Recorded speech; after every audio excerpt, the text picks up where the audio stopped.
Paramhansa Paribrajakacharya Sutara Satashi Shrimad A.C. Bhaktivedanta Swami Srila Prabhupada Ki Jai. Ananta Koti Vaishnavrinda Ki Jai. Namacharya Srila Haridas Thakur Ki Jai. Prem Sakaho Shri Krishna Chaitanya Prabhu Nityananda Shri Advaita Gadadhar Shivas Arigor Bhaktivinoda Ki Jai. Shri Shri Radha Krishna Gopa Gopinatha Shama Kunda Radha Kunda Giri Govardhan Ki Jai.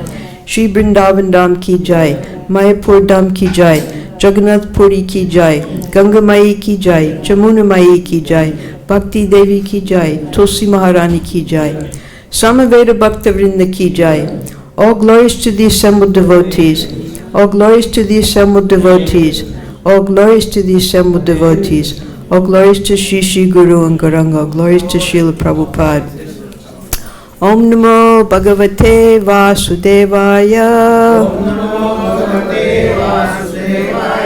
Om Namo Bhagavate Vasudevaya. Om Namo Bhagavate Vasudevaya.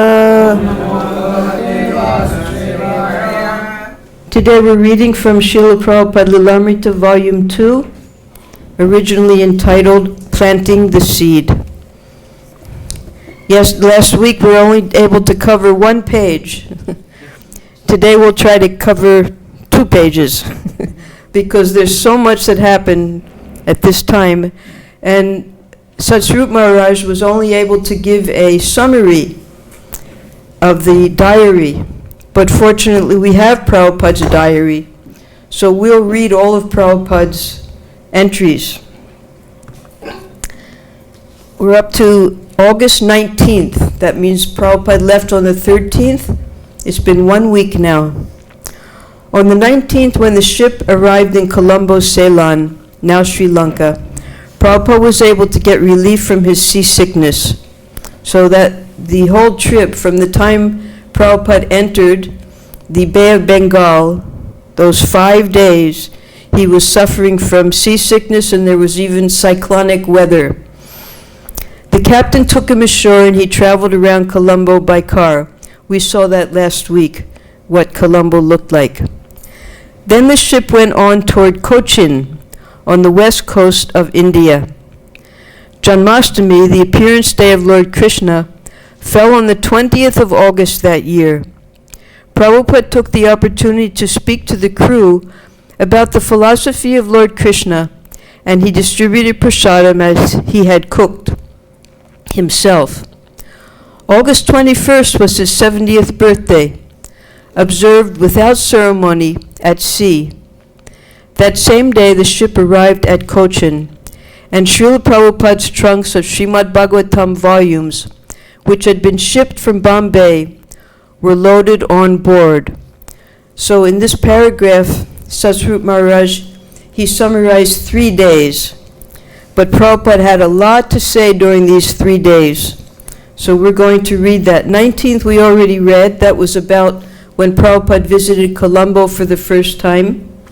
Now on the 20th, which is a Friday, he left Friday on the 13th. Today at 2865, the captain arranged for a meeting on board the MV, that's the motor vessel, Jaladuta, on account of Janmashtami Day, and I spoke for an hour on the philosophy and teachings of Lord Krishna. All the officers attended the meeting, and there was distribution of prasadam. The matter was radiographed to Srimati Sumati Murarji in Bombay. The ship is stranded on the Arabian Sea, about 4 miles away from the coast. We are in this position from 3:20 p.m. on the 20th to 9:30 a.m. on the 22nd, means a day and a half. They were stationed there because there was no room in the dock. So you see, this is a photo of the Cochin dockyard. And Prabhupada goes on to explain a lot about the topography of Cochin. Let's see if we can go on to the next one. You see, it's made up of all these little islands, and there's only one entrance. You go in there. So 4 miles outside, they had to wait until there was room for the ship to enter into the bay. Now, Prabhupada doesn't have any entry for his birthday, the 21st, Nandotsava, because so much was happening on the 22nd that he just continued to write straight through the 21st. So here is Sunday the 22nd. At about 10 a.m., we are now in the dockyard of Cochin. The dock is peculiar because it is by nature full of small islands. Some of the islands are full with nice hutments, formerly known as British Island. I saw my books from Bombay arrived in 5 cases, and the agents loaded them on the ship at 4 p.m. on 22/8/65. The agent, M.S. Jairam and Sons, kindly sent their car for my driving in the city.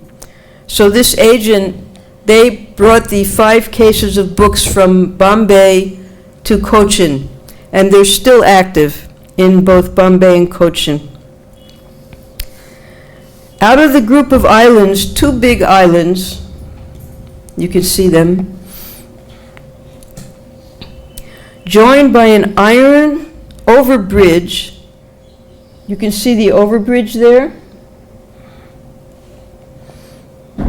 are known as Cochin and Ernakulam. The iron overbridge was constructed by the Britishers very nicely, along with railway lines. The railway's line is extended up to the port. There are many flourishing foreign firms and banks. So the Britishers, what they did in India was, they made the railway lines all over India, and they convinced the Indian people that it was being done for their benefit. But actually, what they were doing was they were putting the railway lines everywhere possible so that they could draw out of the country all of the goods, the grains, the cotton, the salt, everything, and bring it to the ports and send it all to England. That way they were draining the whole country with these railway stations. Before, the people just lived very peacefully in their villages, and they were self-sufficient. Whatever they had in the village, that's how they lived. But then when the railways were there, they were able to draw the people into the cities to work in their factories. They were able to take all of the produce out of the little villages and take it and send it abroad. So this Cochin, originally it was a part of King Kulashekar's kingdom. And then after his kingdom was distributed, the Portuguese came for the first time, and they set up their first port in Cochin. And that's why if you go to the city of Cochin, you'll find a lot of churches, you'll even find synagogues, because the merchants would come and they would get all the things there in Cochin, and with their ships take it back to their European countries. And those churches and synagogues are still existing in Cochin. For them, for the Christians and for the few Jews that live in India, Cochin is like a place of pilgrimage. And they go there to see the synagogue. It's the only place where they have a rabbi, that's their head priest. So the foreigners had quite a good establishment at Cochin, begun by the Portuguese. It is Sunday. The bazaar was closed. I saw a peculiar kind of plantain. Let's see that. This is one of the overbridges, so the people could walk from island to island. There. You see these big plantains. You can find here in the markets even the fried chips. So they're made out of these big plantains that you find in Cochin. It's not like the bananas that we get here or in Bengal, the small ones. They're very fleshy, and they're very good for frying. The island known as Cochin is not an up-to-date city. The roads are like narrow lanes. The part of the city where the foreigners are residing are well situated. The buildings, factories, etc., all big as well maintained. The Mohammedan quarters are separate from the Hindu quarters, as usual in other Indian cities. The part known as Ernakulam is up to date. There is a nice park on the bank of the Gulf, and it is named Subhash Bose Park. So there's that park, and Prabhupada was happy to see that one of his Netajis from Bengal, he was even being respected there in Kerala. It is good that Subhash Babu is popular in this part of the country. I saw the Kerala High Court and the public buildings. The High Court being situated in Ernakulam, it appears that the city is capital of Kerala. It might have been then, but now the capital is Trivandrum.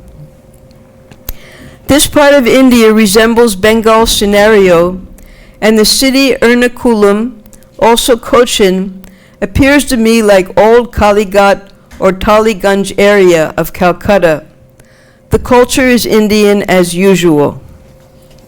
So there was, because Prabhupada is comparing these cities to his hometown, Calcutta.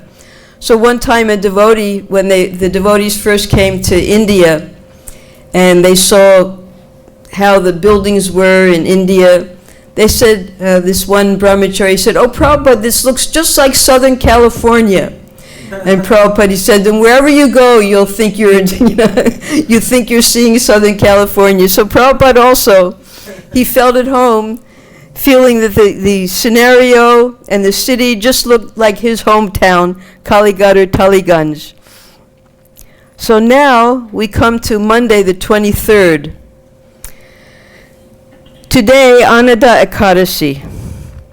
We started towards the Red Sea on the western front at about 12:30 noon. The sky was almost clear, and there was sunshine since the starting of the ship from Cochin Port. We are floating now on the Arabian Sea. My seasickness again began. As soon as Prabhupada gets out to sea, then his seasickness starts. Headache, vomiting tendency, no hunger, dizziness, and no energy to work. It is continuing. There are sometimes showers of rain, but for a short time. There was a fellow passenger in my cabin. He is also attacked with seasickness. The whole night passed. So Prabhupada began to feel sick as soon as they got out of the port. And now the entries are becoming shorter. Tuesday the 24th. Today at about 1:30 p.m. I inquired from the wheel room that we have come only 400 miles off the Indian coast. My seasickness is still continuing. I take my meals once only, but today I could not take my full meals also, although I was fasting yesterday. I feel uncomfortable. So we have to remember that the only thing that Prabhupada brought with him to eat was chira. He would soak that chira. He had no way of cooking. And Sumati Morarji had made arrangements with the captain that they have sufficient vegetables and fruits for Prabhupada. So now it's been the 24th, it's been 12 days. Prabhupada hasn't had any cooked food. It was just a Ekadasi, and he's feeling uncomfortable. So the next day, Wednesday, only one line. He says, beginning from today down. So you can see here, Prabhupada puts a line. And that line continues all these days. This is when Prabhupada had his heart attacks, so he couldn't make any entries. Finally, on the 31st, on Tuesday, that means from the 25th to the 31st, Prabhupada couldn't make entries, and he wrote here, passed over a great crisis on the struggle for life and death. A separate statement has to be written on this crisis area. So there was no separate statement that Prabhupada wrote. But later, in 1976, the devotees, after they had heard about Prabhupada, sometimes he would speak about the struggles that he went through. So they asked Prabhupada that what happened when you got sick on the boat. And Prabhupada, he explained that he was suffering with the 2 heart attacks. He didn't know whether he was going to live or die. And he had a vision. And the vision was, yes, there. You know, Prabhupada's ship, the Jaladuta, was very big. And the big ships always have these little pilot ships to pull them when they're in the docks and things. So Prabhupada's dream was, or this vision was, that there was a small boat, and Krishna and all of his incarnations were on that boat. And Krishna himself was rowing the boat, and there was a rope attached to the big ship, and Krishna was pulling the big ship. So neither of these pictures describe exactly what Prabhupada told the devotees he was experiencing. It's called artistic imagination. Here they have that Krishna is massaging Prabhupada's heart. I haven't found that yet, but maybe he said it, maybe he didn't, I don't know. If anyone knows, they can show us where it is. And this is by our godbrother Bhaktisiddhanta Prabhu. He just has a little collage here.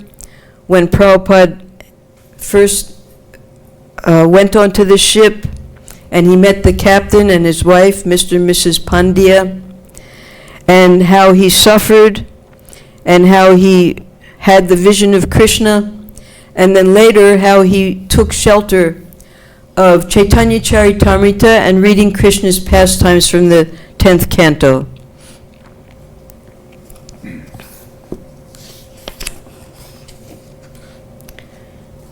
So, continuing, although it was very important what was going on, I have a map here of how Prabhupada, here, yes, that's it. From India, Prabhupada entered here into the Red Sea, and then from the Red Sea they go up to the Suez Canal, and that's where they made an artificial canal that separated the whole continent of Asia from Africa, because previous to that the ships would have to go all the way around Africa to get to the Atlantic Ocean. But now with the Suez Canal, they were able to just enter into the Red Sea and go straight through the canal into the Mediterranean Sea. So Prabhupada just puts in his diary on the first, Port Suez, and on the second, Suez Canal and Port Said. So Port Said, this is Port Said. This is on the Egyptian side of the Mediterranean Sea. So Prabhupada says, we started from Port Said today at about 1 p.m. The Port Said city is nice. It has long, narrow, neat, and clean roads with lofty buildings. The city is not at all congested. While passing the rear point of Suez towards Mediterranean Sea, the city is clearly seen, but it is a small city with some industrial factories. Although in the desert, in the city, all varieties of vegetables available. There is also a marine drive like Bombay Chowpatty Beach. I could see a good park in the city. So Srila Prabhupada explains that at that time, Prabhupada and the captain came off of the ship and went into Port Said, and the captain purchased for Prabhupada a stove so that Prabhupada could start cooking for himself. And we'll hear about what Prabhupada cooked in the coming days. So Satsvarup Maharaj, he writes here, on the night of the second day, by the 23rd, the ship had put out to Red Sea, where Srila Prabhupada encountered great difficulty.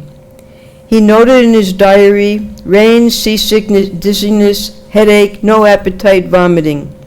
The symptoms persisted, but it was more than seasickness. The pains in his chest made him think he would die at any moment. In 2 days, he suffered 2 heart attacks. He tolerated the difficulty, meditating on the purpose of his mission. But after 2 days of such violent attacks, he thought that if another were to come, he would certainly not survive. On the night of the second day, Prabhupada had a dream. Lord Krishna in his many forms was rowing a boat, and he told Prabhupada that he should not fear, but should come along. Prabhupada felt assured of Lord Krishna's protection, and the violent attacks did not recur. The Jaladuta entered the Suez Canal on September 1st and stopped in Port Said on the 2nd. Srila Prabhupada visited the city with the captain and said that he liked it. By the 6th, he had recovered a little from his illness and was eating regularly again for the first time in 2 weeks, having cooked his own khichdi and puris. He reported in his diary that his strength renewed little by little. So the Suez Canal and then Port Said. Now we come to the 4th. There was a rehearsal for emergency. We all prepared with belt on the body, and the lifeboat was tested whether they were in order. There were 2 boats with capacity to load 120 persons, but we were all about 55 on the board. So this rehearsal for emergency, because now they were going to enter into the Mediterranean Sea, that wouldn't take long to cross, and then they were going to enter into the Atlantic Ocean. And this is September. September is hurricane season in the Atlantic Ocean. So before they reached the trouble, they had the emergency rehearsal. Now Sunday the 5th. In the evening the sky was cloudy, and they expected foggy weather, and all of them became little gloomy. But at midnight we passed Malta, Sicily. By God's grace, it was all right throughout the night. So coming from Egypt, they go through, let's see if I have any pictures, oops.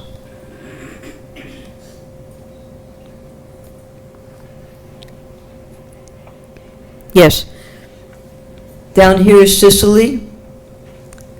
There's the boot of Italy.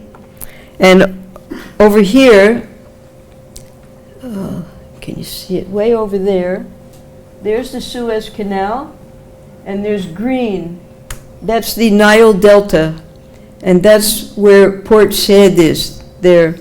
And then the boat came, went past Sicily, and now it's going towards Gibraltar. Monday the 6th. Today I have taken khichdi and curry. See, before this, Prabhupada didn't mention anything that he was eating because he wasn't eating. He was too sick and he had no facility. It was tasteful, and I took them with relish, and this gave me a push forward to get renewed strength little by little. Tuesday, the 7th. Today is Varaha Dwadasi observed. Actually, I think it was Vamana Dwadasi. After Janmashtami is Vamana Dwadasi, because Varaha Mahadwadasi is just coming up right before Nityananda Trayodasi. So maybe they just didn't understand the writing or something. The best atmospheric condition on the Mediterranean Sea. All along we have seen the Algerian coast. So the Algerian coast is there, the upper portion of the African continent. Wednesday the 8th. Today at about 8 o'clock in the morning, and near about Gibraltar, we had a first experience of fog impediment. It was all dark round the ship, and she stopped moving completely. She was whistling now and then to protect herself from other unseen ships being collided with. We started at about 11 again. Now on the 9th, on August 9th, at about 2:30 p.m., we passed over Gibraltar Port. This is Gibraltar. This is the gateway into the Mediterranean, going this way, and the gateway to the Atlantic Ocean going the other way, going west.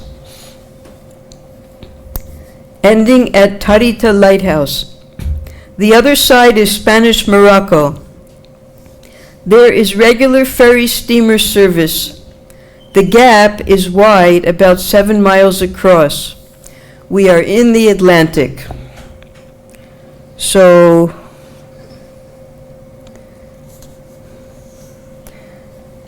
now we're up to September 9th, and Satsrup Maharaj, he puts the whole passage into the Lilamrita, so I'll read it. To 4 o'clock this afternoon, we have crossed over the Atlantic Ocean for 24 hours. The whole day was clear and almost smooth. I am taking my food regularly and have got some strength to struggle. There is also a slight tacking of the ship, and I am feeling a slight headache also.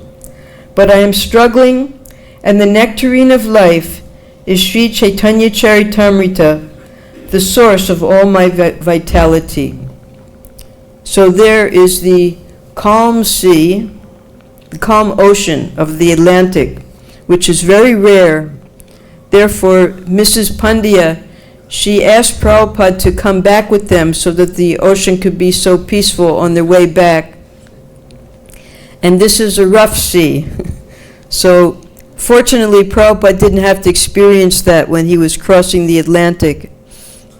Let's see, we have here. Prabhupada brought his Chaitanya Charitamrita with him in Bengali. So Prabhupada was taking shelter of the nectar of Chaitanya Charitamrita, which is the source of his all vitality.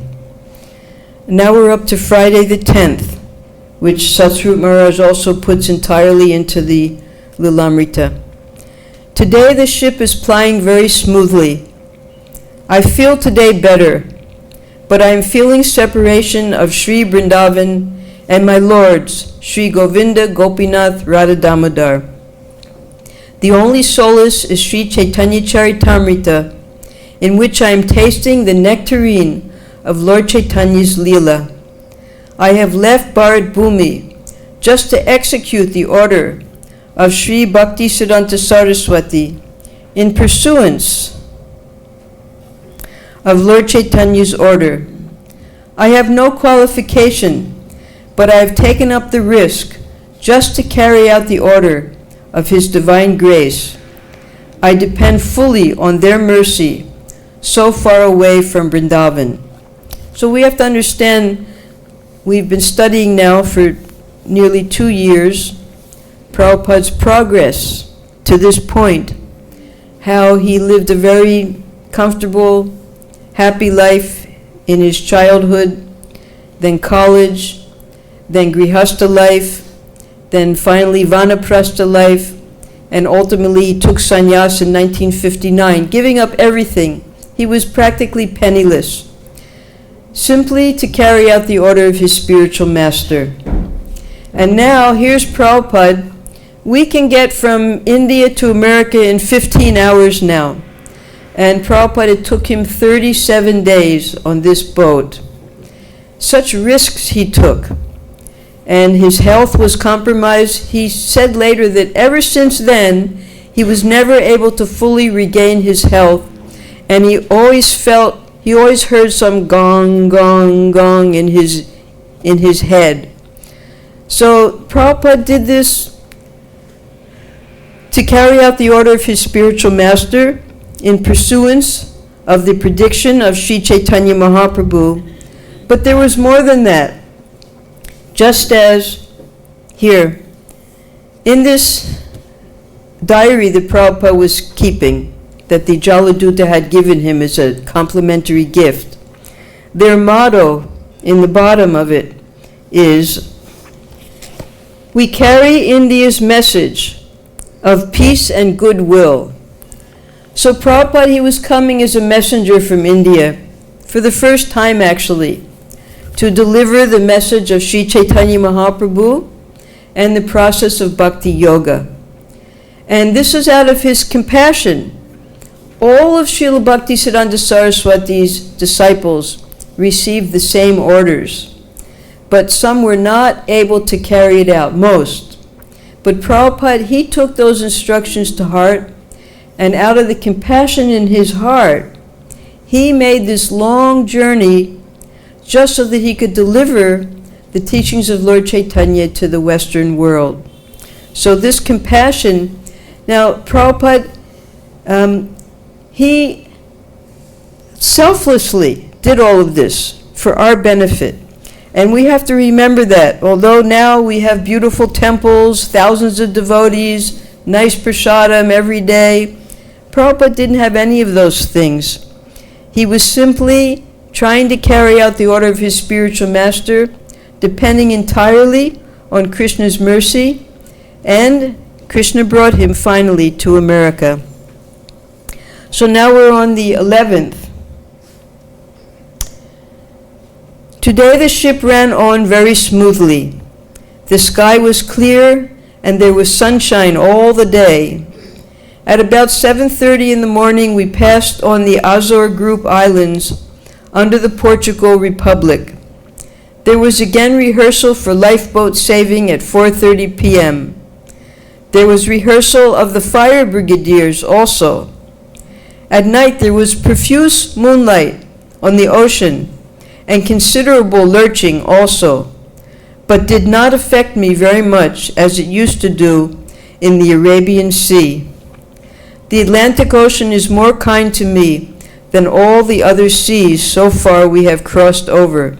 It is all Lord Krishna's grace. So beginning with Bay of Bengal, then the Indian Ocean, then Arabian Sea, then Suez Canal, Mediterranean Sea. Finally, Prabhupada got some kindness from the Atlantic Ocean. So Satsvaru Maharaj writes on this. During the voyage, Srila Prabhupada sometimes stood on the deck at the ship's rail, watching the ocean and the sky and thinking of Chaitanya Charitamrita, Vrindavan Dham, and the order of his spiritual master to go preach in the West. Mrs. Pandya, the captain's wife, whom Srila Prabhupada considered to be an intelligent and learned lady, foretold Prabhupada's future. She could read palms, so she read Prabhupada's palm. If he were to pass beyond this crisis in his health, she said, it would indicate the goodwill of Lord Krishna. The ocean voyage of 1965 was a calm one for the Jaladuta. The captain said that never in his entire career had he seen such a calm Atlantic crossing. Prabhupada replied that the calmness was Lord Krishna's mercy, and Mrs. Pandya asked Prabhupada to come back with them so that they might have another such crossing. Srila Prabhupada wrote in his diary, if the Atlantic would have shown its usual face, perhaps I would have died. But Lord Krishna has taken charge of this ship. So now we have the 12th, which is a Sunday. It might be Shrimati Radharani's appearance day, the 12th, from the 20th to the 12th. Anyway, Prabhupada writes, SR Day. Today there is a great deal of lurching, although the sky is clear. Mrs. Pandya, although a little lady, but very intelligent and learned also, She has foretold about my future. Thanks to her prediction, all blessings of Lord Krishna for her. The crisis which I suppose to have crossed is also mentioned by her. If I have crossed the crisis, then that is goodwill of Lord Krishna, my friend and philosopher. In the evening there was too much lurching, and I felt a bit seasickness. I could not take my food properly. A little sweets were accepted with some relish. The lurching continued till midnight. So why was Prabhupada writing all of this? He was writing all of this so we could read it today. Because Satsvarupa Maharaj wasn't able to put everything into the Lilamrita. So Satsvarupa Maharaj writes about September 13th. On September 13th, Prabhupada noted in his diary, 32nd day of journey, cooked bhatti chachari. They didn't know what chachari was, so he wrote khichdi. Bhatti chachari. It appeared to be delicious, so I was able to take some food. Today I have disclosed my mind to my companion, Lord Sri Krishna. There is a Bengali poem made by me in this connection. So now this is the full 13th. Today is the 32nd day of our journey from Calcutta. After midnight yesterday, the lurching decreased and I felt relief. In the morning also, I could not take my breakfast properly. Then I cooked bhatti chachari. It appeared to be delicious and I was able to take some food. Today I have disclosed my mind to my companion, Lord Sri Krishna. There is a Bengali poem made by me today in this connection. At about 11, there was a little lurching. The captain tells that they have never such calmness of the Atlantic. I said it is Lord Krishna's mercy. His wife asked me to come back again with them so that they may have again a calm Atlantic Ocean. If Atlantic would have shown its usual face, perhaps I would have died. But Lord Krishna has taken charge of the ship. So, this is Srila Prabhupada's poem. I'm going to read the English today.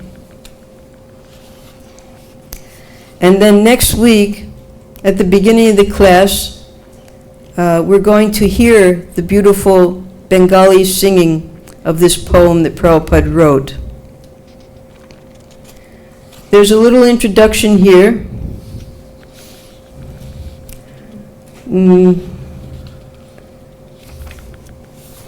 I'll just give you this is the translator's little bit of purport on this poem.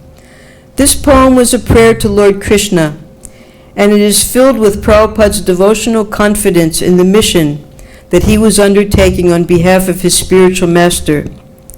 In the same straightforward, factual manner in which he had noted to the date, the weather, and his state of health, he now described his helpless dependence on his eternal companion, Lord Krishna, and his absorption in the ecstasy of separation from Krishna. He described the relationship between the spiritual master and the disciple, and he praised his own spiritual master, Sri Srimad Bhaktisiddhanta Saraswati, by whose strong desire the holy name of Lord Gauranga would be spread throughout all the countries of the Western world. He plainly stated that his spiritual master had ordered him to accomplish this mission of worldwide Krishna consciousness, and feeling unworthy, he prayed to Lord Krishna for strength. The last verses give a confidential glimpse into Srila Prabhupada's direct relationship with Lord Krishna.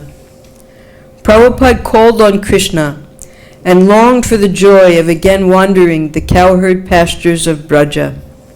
He addressed Krishna as Bhai, my dear brother. This memory of Krishna, he wrote, came because of a great desire to serve the Lord. Externally, Srila Prabhupada was experiencing great difficulty. He had been aboard a ship for a month and had suffered heart attacks and repeated seasickness.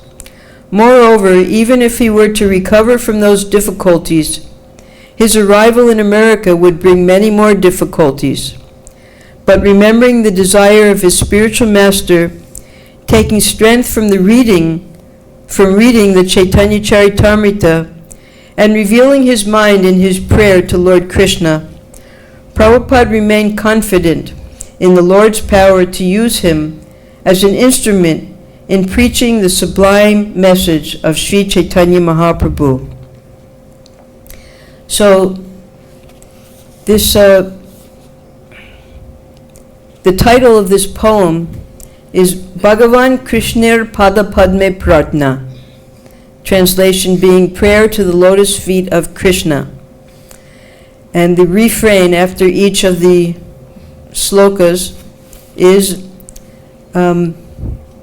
translation. I'm not going to read the Bengali because we'll hear the Bengali next week.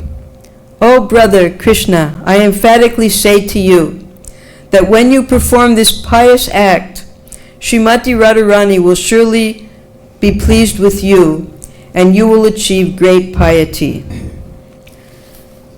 So there's a little footnote here because there are several different translations of this particular refrain.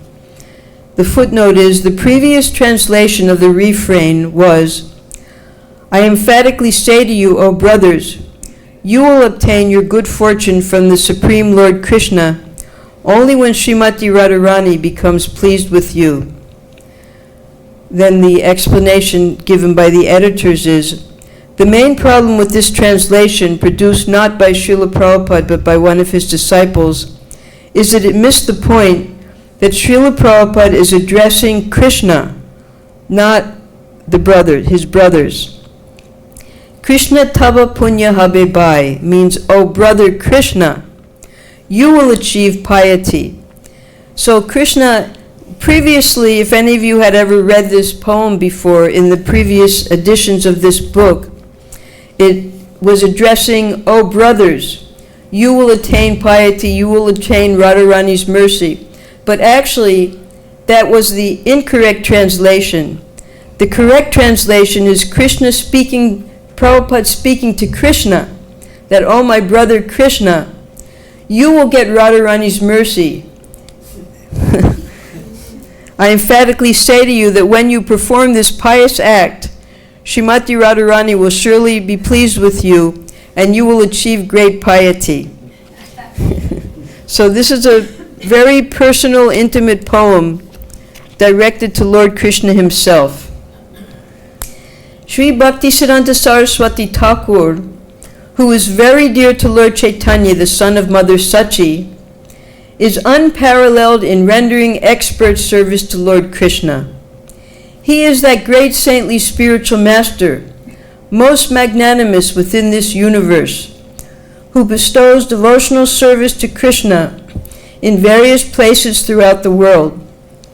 So fortunately, on February 29th, we'll be celebrating the 150th birthday anniversary of Srila Bhaktisiddhanta Saraswati. The Vaishnav world, they're creating a very beautiful book of offerings. The government of India, they're making a 150 rupee coin with Bhaktisiddhanta Saraswati's picture on it. And they're also making 5 rupee postage stamps. So this is the way the country is honoring Srila Bhaktisiddhanta Saraswati. And in all the temples of all the Gaudiya Maths, ISKCON, all of the branches, everyone will be celebrating the 150th anniversary of Srila Bhaktisiddhanta Saraswati. His desire is very powerful, and thus he is causing the holy name of Lord Gauranga to manifest throughout the countries of the Western world. In all the cities, towns, and villages of the earth, extending to all the oceans, rivers, and streams, everyone is chanting the holy name of Krishna. Maybe everyone will be chanting. At this point, Prabhupada is just seeing this all for the future. He's foreseeing that this is what will happen, and this is what happened. They will become so blissful chanting that all directions will be conquered by Sri Chaitanya Mahaprabhu's abundant mercy. When all the miserable living entities in the world who have been tormented by Maya become truly happy, then the Vaishnava's desire will be fulfilled. Although my Guru Maharaj ordered me to undertake this mission, I am unworthy to do it, being very fallen and incompetent. This being the case, O Lord Krishna, today I am begging for your mercy to make me worthy of such a task, for your wisdom is supreme. So here we have a little glimpse of Prabhupada's humility. He's calling himself very fallen and incompetent. This is the attitude of the disciple. No matter how great the services that he's performing, he considers himself incompetent.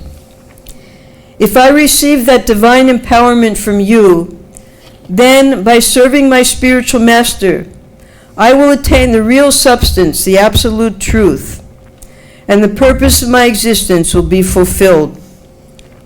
By remaining absorbed in that devotional service, I will become truly happy, and by good fortune receive your personal association. So we can see in all of these stanzas, this is Prabhupada speaking directly to Krishna in this poem. As Prahlad Maharaj said to Lord Nrsingadev in Srimad Bhagavatam 7.9.28, My dear Lord, O Supreme Personality of Godhead, by associating with material desires one after another, I was following the general populace, falling into a blind well full of snakes. Then the great Narada Muni kindly accepted me as his disciple and instructed me how to achieve a transcendental position similar to his own. How could I ever leave the service of your servant? So this is the Guru Nishta of Prahlad Maharaj. Although Prahlad Maharaj, all of the instructions he received while in the womb of his mother, still he maintained absolute devotion and appreciation for his spiritual master Narada Muni. O Lord Krishna, you are my eternal companion. Somehow forgetting about you, I have been suffering the kicking of Maya for many, many births. If today the chance to meet you occurs again, then surely I will be able to rejoin you. O my dear brother, in your company I will experience great joy once again. Wandering about the pastures and fields, I will pass the entire day with you in tending the cows. Running and frolicking with you throughout the many forests of Braj, I will roll on the ground in spiritual ecstasy. When, oh when, will that day be mine? Today that remembrance of being with you came to me in a very nice way. Feeling great longing, I loudly called out to you, O Lord Krishna, only because I am your eternal servant do I desire your association so much. Except for you, I have no other refuge. So here is Srila Prabhupada in the middle of the Atlantic Ocean, calling out to Sri Krishna, remembering his eternal Leela and desiring to enter into that Leela, and also feeling great separation from Sri Vrindavan Dham. So all of us, we're all obligated to assist Srila Prabhupada in his preaching all over the world. And that's why Srila Prabhupada, he asked the devotees to come to Vrindavan and Mayapur every year to take part in the festivals, just beginning this month, so that they can experience the purity and the spiritual strength of the holy Dhams. And then when they go out for their preaching all over the world, they can leave their heart in the holy Dham and remember all of the beautiful places of pastime, all of Krishna's pastimes, and by reading Chaitanya Charitamrita and all of Prabhupada's books describing Krishna's Leela, while they're preaching, their heart can still be in Vrindavan. So that's the wonderful kindness of Srila Prabhupada. He built this temple specifically for his Western disciples, so that they would have a place here in Vrindavan where they could come together for sadhu sang and encourage one another in their preaching. Very early, let's see, Prabhupada opened the temple in 1975. 1976, the seminars were begun and all the different special programs were begun. Whatever there was the festival here, the Mayapur Vrindavan Festival. So devotees could share their inspirations, their experiences in preaching, and therefore they would be inspiring one another in their preaching work when they leave the holy dhams. So this poem we'll read next week, and we can go on now with what Satsrup Maharaj says about this. This poem was a prayer to Lord Krishna, and it is filled with Prabhupada's devotional confidence in the mission that he had undertaken on behalf of his spiritual master. An English translation of the opening stanzas follows. Now this is the translation that had to be corrected. I emphatically say to you, O brothers, you will obtain your good fortune from the Supreme Lord Krishna only when Srimati Radharani becomes pleased with you. But actually, Krishna's saying, oh brother Krishna, you will attain good fortune when Srimati Radharani becomes pleased with you. And what was Prabhupada praying from Krishna? That he would make his mission successful. And if Krishna did that, then he would get Radharani's blessings.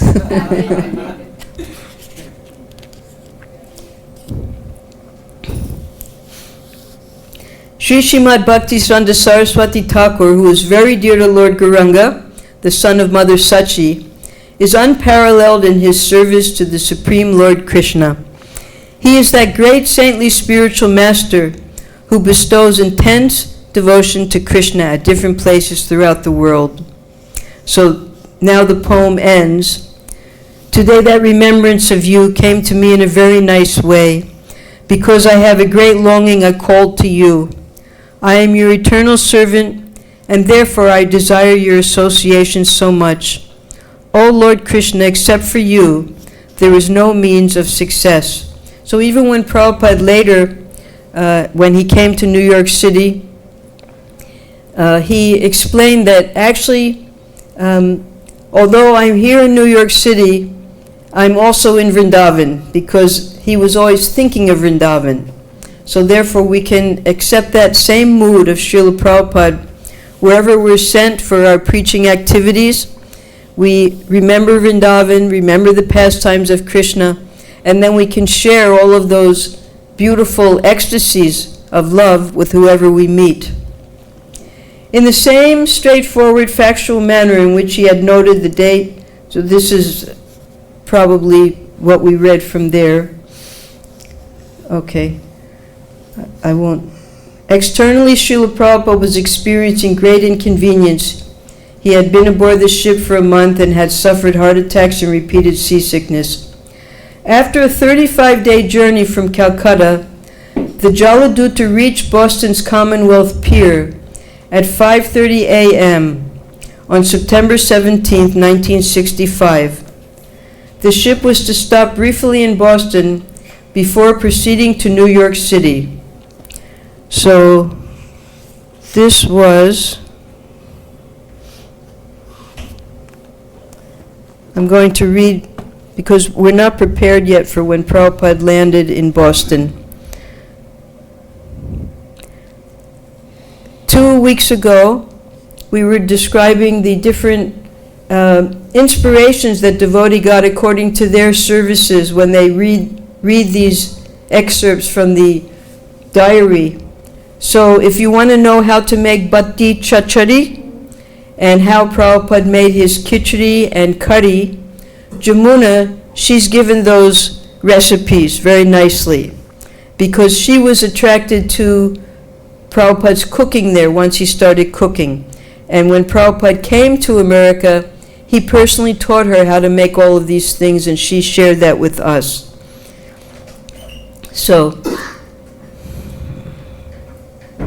This is the 14th.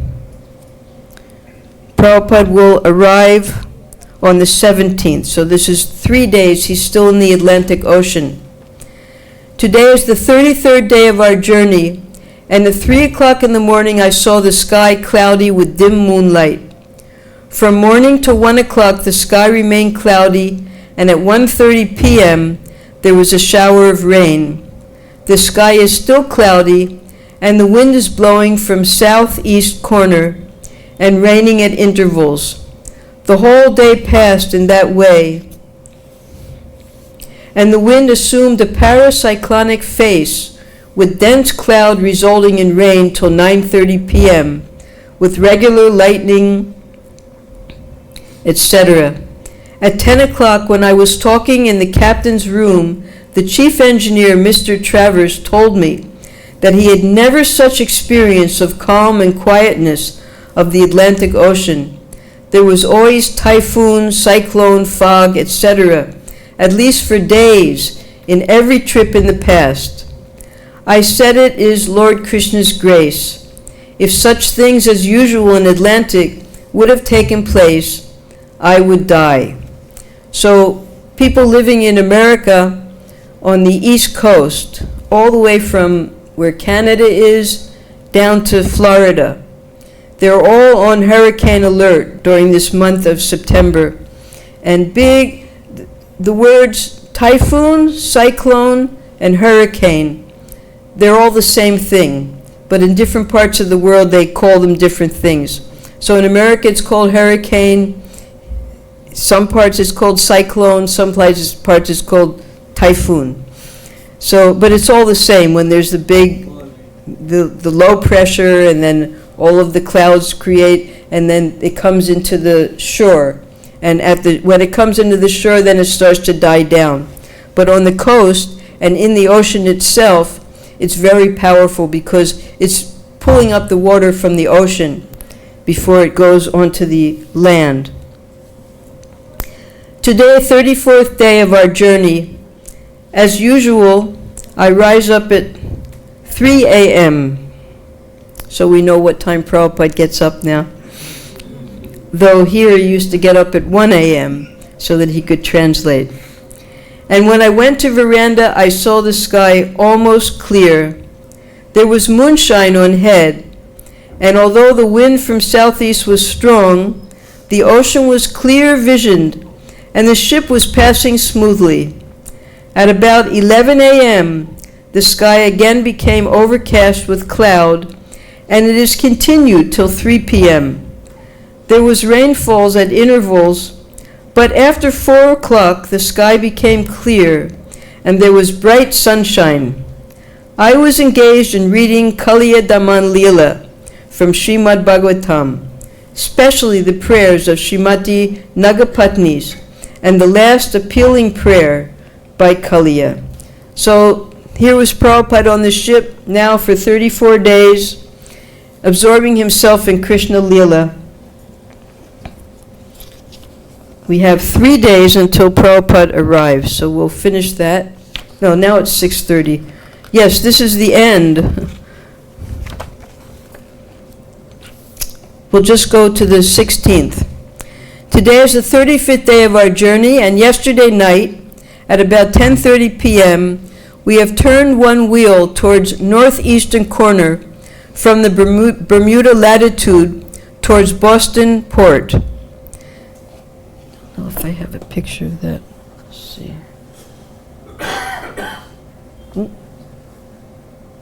No. Yes, very beginning. There it is. So Bermuda is down towards Florida, and then the ship went up the coast to Boston, which is quite north. In the morning, the atmosphere was fairly cleared, and the ship was plying very smoothly. The first officer told me that they never had such experience of the Atlantic Ocean, and he ascribed the good luck to me. I said, yes, it is all Lord Krishna's grace, because due to my severe type of seasickness, he has himself taken charge of the ship. In his expansion, the Lord is rowing the oars. We shall certainly reach to America Port safely. The whole day was clear sunshine, but at 4 p.m. the sky all of a sudden became foggy. The sun became dim, covered by foggy weather. The horizon is still visible. Let us see what is still ahead. The ship is stopped completely at about 6 p.m. on account of dense fog. Be Lord Krishna pleased to get out of this fog.